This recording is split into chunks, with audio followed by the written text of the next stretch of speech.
Bismillahirrahmanirrahim. Assalamualaikum warahmatullahi wabarakatuh. Bertemu lagi dengan Om Andro di Ngobrol Digital Marketing Live Podcast pada episode kali ini. Halo teman-teman, buat kamu yang baru pertama kali mampir di channel ini adalah Ngobrol Digital Marketing Live. Seperti siaran radio, setiap pagi kita bisa ngobrol ya. Buat kamu yang ingin ngobrol langsung, bisa langsung klik join Discord di deskripsi di bawah. Tapi apabila ingin bertanya langsung melalui chat atau di komen juga tidak masalah. Silakan langsung bertanya dan akan kita bahas juga pertanyaannya. Kalau tidak sedang live maka akan dibahas di video berikutnya kalau memang pertanyaan tersebut berbeda ya dengan yang sudah dibahas di video-video yang sebelumnya. Nah, di episode hari ini kita akan berbicara tentang daily habit tracking. Ya, ini sudah beberapa kali saya buat, tapi kali ini ada upgrade dari yang sudah saya lakukan sebelumnya. Sebelumnya saya cuma menggunakan apps, menggunakan aplikasi, tapi tidak bertahan lama. Kemudian ini ada cara yang menurut saya agak bisa bertahan lebih lama ya, walaupun judulnya sedikit lebay, bertahan selamanya ya. Itu adalah harapannya. Kenapa habit tracker itu harus dibuat atau harus dimonitor selamanya? Itu nanti ada kita bahas di bagian penjelasannya. Nah, kita langsung masuk ke materi di sini. Ini adalah Notion yang kemarin, tetapi ada perubahan. Saya sedang melakukan upgrade pelan-pelan terhadap sistem Notion ini menjadi sebuah bagian dari dapur konten. Jadi kalau teman-teman berminat, nanti bisa juga kita bahas di video-video selanjutnya. Nah, ini adalah habit tracker. Kemarin kita sudah berbicara tentang productivity ya. Nah, tadi malam itu saya sempat ada pertanyaan kepada beberapa orang yang sudah masuk ke grup di Ngobrol Digital Marketing Channel. Pernah nggak pengen melakukan sesuatu, punya goal ya? Biasanya goal itu kita aplikasikan di awal tahun dalam bentuk resolusi, dan ternyata belum berjalan lama ya, Anda tahu jawabannya ya, gagal di tengah jalan. Apakah karena goalnya kurang besar ya? Nah, kalau ada yang berpikir kayaknya saya goalnya kegedean deh ya, goal saya terlalu tinggi, mimpi saya terlalu tinggi. Nah, jawabannya tidak begitu benar, karena gagal itu sebenarnya ada 3. Ini sudah dibahas di video kemarin tentang ada gagal di level taktik atau cara, ada gagal di level strategi atau apanya yang salah. Yang dikerjakan itu yang salah, bukan caranya. Jadi salah memilih kendaraan gitu. Atau gagal di level why, tujuannya yang salah. Ini sudah dibahas di video sebelumnya, silahkan ditonton lebih detailnya. Tapi tidak ada gagal itu karena goalnya yang terlalu besar ya. Bahkan kalaupun gagal di visi atau itu bukan goal ya. Goal itu tidak ada yang terlalu besar kalau kita punya sistem untuk mendukungnya. Sebenarnya yang gagal itu adalah sistemnya. Jadi James Clear selalu bilang, you do not rise to the level of your goals, you fall to the level of your system. Nah, kemarin kita sudah bahas sedikit tentang sistem, dan ini adalah lanjutannya. Kita akan membahas tentang habit tracker. Nah, habit tracker ini bahasan kecil ya. Untuk solusi, kita sudah punya 2 solusi, yaitu Live OS dan The Second Brain.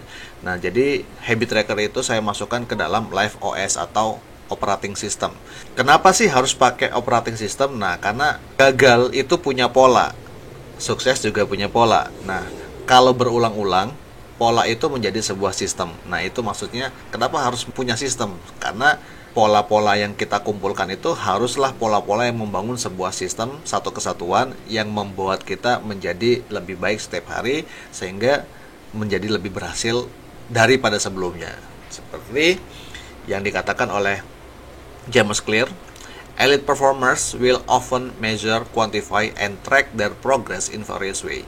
Kenapa banyak orang yang berhasil? Karena mereka melakukan pengukuran, melakukan tracking terhadap progress yang mereka lakukan. Bukan setiap hari memimpikan goalnya atau memikirkan goalnya, memvisualisasikan goalnya.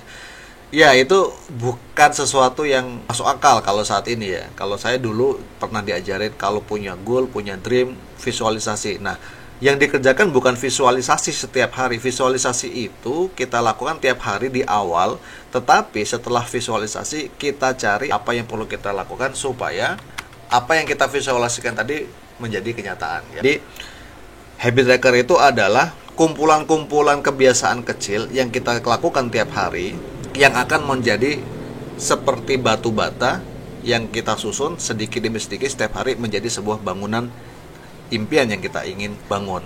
Ini adalah bentuk dari habit tracker, teman-teman bisa lihat. Dan kalau ada yang belum punya atau belum tahu bagaimana cara membuatnya, saya akan sediakan link untuk mendownload habit tracker yang sudah kita buat ya, ada di belakang itu.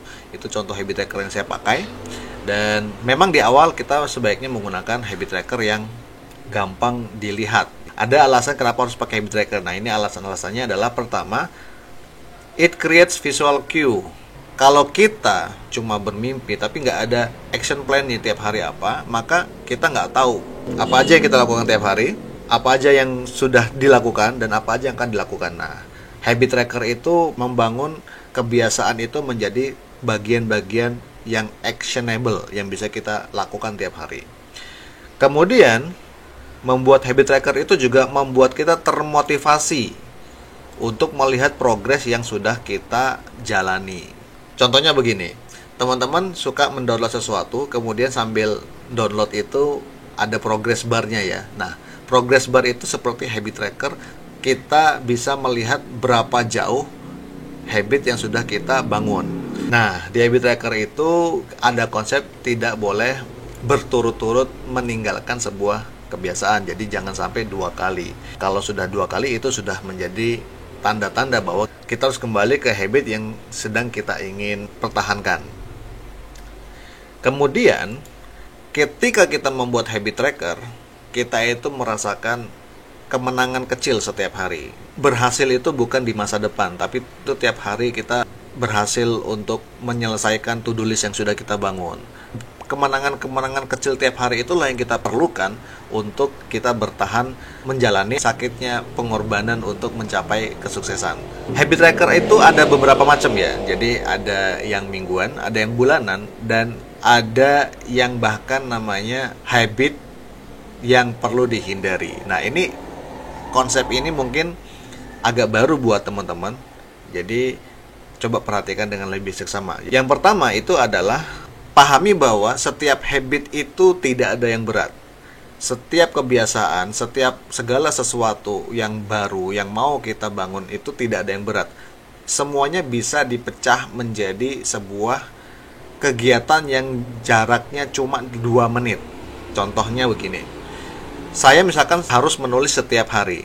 Nah, kalau dalam bayangan saya harus menulis 1 artikel setiap hari, itu berat banget. Bayangin ya, waduh, saya harus menulis 1 artikel setiap hari, nanti apa isinya, nanti dan sebagainya, itu berat. Tapi saya bisa memperkecil habitnya menjadi menulis 1 paragraf aja setiap hari.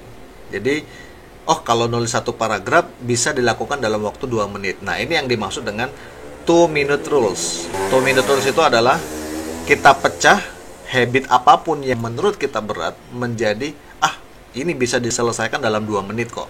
Contohnya lagi, kalau habitnya adalah waduh, tiap hari saya harus workout, saya harus lari atau jalan atau olahraga. Kalau yang kita bayangkan adalah olahraganya, workoutnya, itu berat. Tetapi kalau yang dibayangin cuma tiap hari saya cuma perlu ngeluarin sepatu dari tempatnya. Nah, ngeluarin sepatu dari tempatnya itu tidak berat. Tapi begitu itu dikeluarin, sepatunya dikeluarin, kita letakin di teras, udah kelihatan, udah jadi visual cue.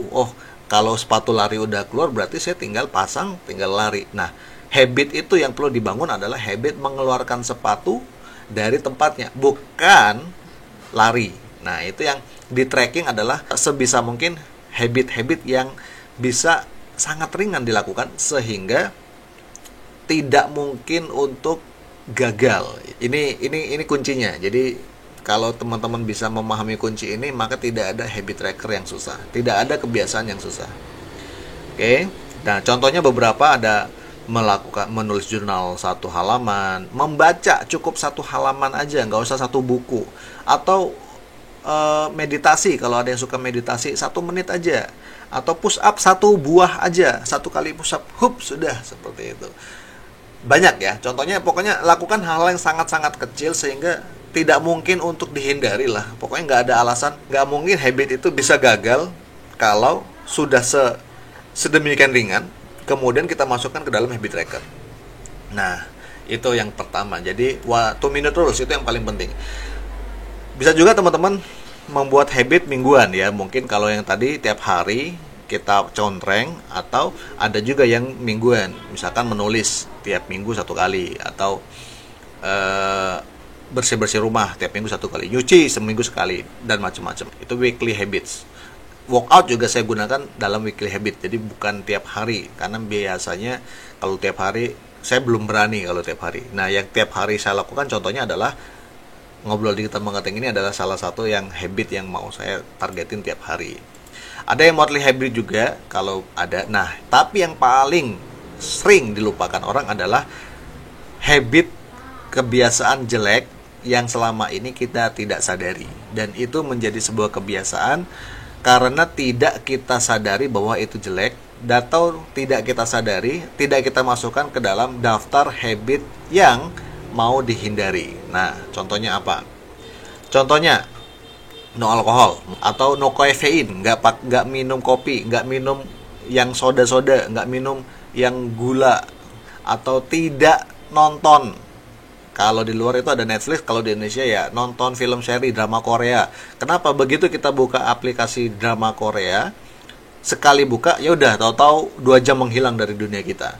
Atau ketika kita buka Shopee ya, buat ibu-ibu mungkin nggak sengaja buka Shopee, ada notifikasinya kebuka, tahu-tahu udah belanja. Nah, itu adalah habit yang perlu dihindari dan bisa dimasukkan ke dalam habit tracker juga. Jadi ada kalau saya misalkan saya berusaha untuk tidak nonton, maka saya masukin no watching movies. Jadi ada saya tulis di dalam habit tracker saya tidak menonton, walaupun nanti saya tetap akan menonton beberapa kali juga. Tapi karena saya masukin ke dalam tidak menonton, biasanya saya juga nonton itu nggak yang pengen niat nonton, cuma pengen tidur, terus biar ketiduran nonton. Nah, akhirnya dengan saya no watching movies begitu, saya akhirnya termotivasi untuk nggak nonton film. Karena kadang-kadang kalau pas belum ngantuk banget nonton filmnya, malah kebablasan, malah nggak jadi tidur, malah begadang. Nah, itu habit yang sedang saya hindari.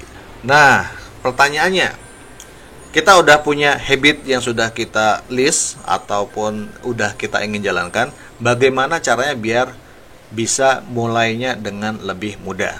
Nah, yang pertama adalah yaitu tadi, sediakan visual cues. Kalau bisa habit tracker ini dalam bentuk kertas atau dalam bentuk buku. Jangan buru-buru beralih ke dalam aplikasi. Nah, itu yang kesalahan saya waktu di awal. Saya langsung, wah ini pakai aplikasi aja. Kenapa? Itu nggak visual cues gitu loh. Itu memang kita pegang HP, tapi di HP itu sendiri udah banyak banget aplikasi yang lebih menggoda daripada membuka aplikasi habit tracker. Dan saya berkali-kali mencoba pakai aplikasi habit tracker untuk workout, untuk menghitung makanan dan semacamnya, itu sering gagal. Kenapa? Karena nggak ada visual cues. Jadi biar ada visual cues-nya bagaimana? Manual aja, print aja. Ini ada template-nya, di print, diisi, kemudian tempel di mana kita bekerja atau di mana kita tiap hari lebih banyak menghabiskan waktu. Jadi kalau saya lebih banyak menghabiskan waktu di tempat ini, di depan meja komputer, maka saya tempel di belakang ini. Ini adalah habit tracker saya. Yang kemudian bisa dilakukan adalah segera contreng habit tracker setelah Anda melakukan habitnya. Contoh, kalau saya ingin workout, memasukkan workout ke dalam habit tracker, maka setelah saya melakukan workout langsung dibiasakan menggunakan konsep habit stacking ya. Jadi menggunakan rumus setelah saya workout saya akan contreng habit trackernya. Jadi dibiasakan. Jadi kebiasaan mengisi habit tracker itu juga perlu dibiasakan. Jadi tiap hari itu saya juga masukin daily review. Nah, daily review itu termasuk juga ngisi habit tracker, kemudian menyiapkan untuk besok apa yang mau dilakukan dan sebagainya. Itu adalah sebuah sistem yang dibangun dan kalau ini dijalankan dengan baik, insya Allah akan bertahan kokoh ya. Nah, permasalahan berikutnya adalah gimana kalau kita gagal. Ya, saya juga berkali-kali juga mengalami kegagalan, tetapi rumus yang pertama adalah kalau bisa never miss twice. Jadi ada kebiasaan yang sudah kita ingin lakukan, jangan sampai gagal 2 kali. Karena apa? Karena kalau pertama kali kita gagal, hari ini kita gagal, nah itu namanya khilaf ya. Tetapi kalau besoknya kita gagal, kemudian besoknya kita gagal lagi, nah itu udah jadi kalap. Jadi antara khilaf dan kalap itu berbeda.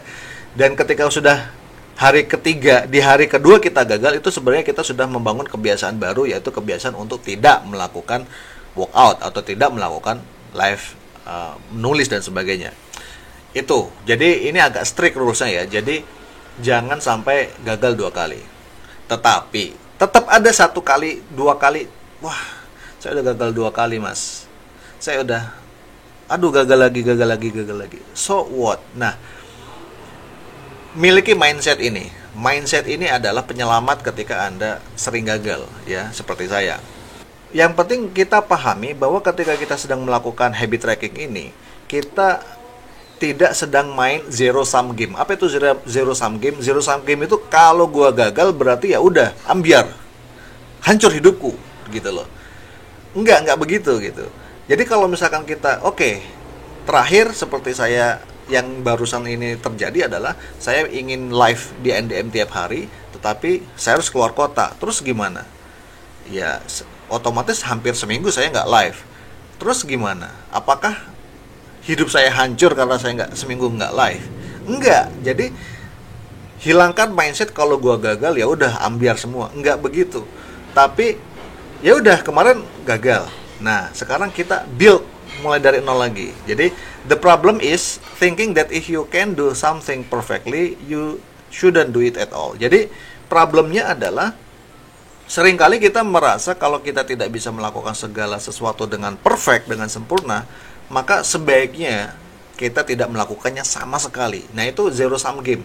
Itu kalau saya nggak bisa tiap hari live, ya udah saya nggak usah live aja sama sekali. Ya udah saya bubar nih ya, kayak gitu. Nggak boleh begitu. Lebih ke arah ya udah, kalau kemarin gagal, terimalah kegagalan itu, start mulai lagi. Coba kemarin gagalnya kenapa? Coba di otak-atik.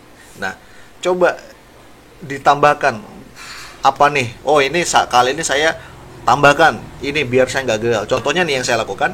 Oh, kemarin kayaknya kalau saya live di bawah jam 7, dari jam 5 sampai jam 7 itu berat sekali. Kenapa? Harus persiapan dan sebagainya. Akhirnya saya deh.